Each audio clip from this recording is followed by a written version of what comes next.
Good morning. This is Pastor Ernie Lewis of the Blue Point Church in Sisney, Illinois, with your thoughts for Wednesday. When we consider what Jesus told his disciples about the model prayer, let's also look at what he told them about their prayer habits.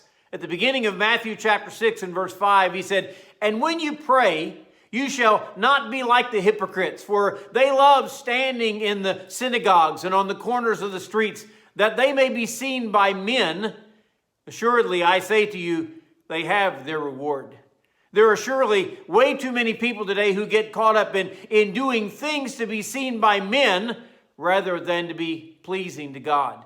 Jesus uses the example of the hypocrites in his day who loved to pray while standing in the middle of the synagogue with everyone around them, or even on the street corner. I'm sure they would lift their heads toward heaven. I'm sure they would disfigure their faces so that others would think they were in deep concentration or piety before the Lord.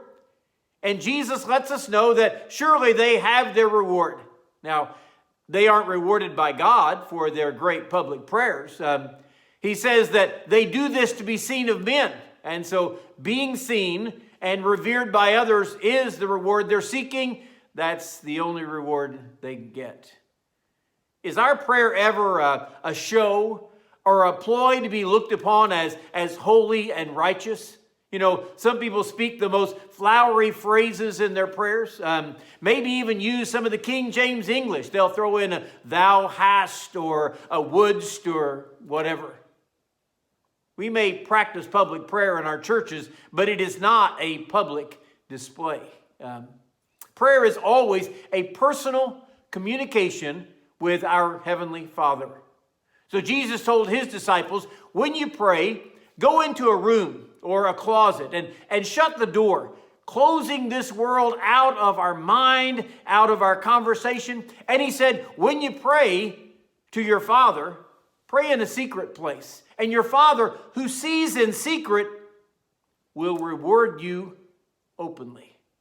After all, our prayers are for a Heavenly Father to affect change either in our world around us or perhaps even in me. And he also reminds us in verse 7 not to use a lot of vain repetition as the heathen do. They think they will be heard because of their many words.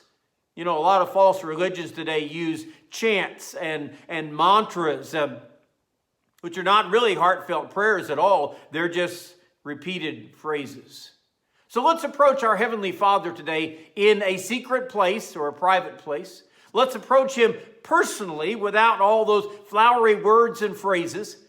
And let's seek the only real worthwhile reward from prayer.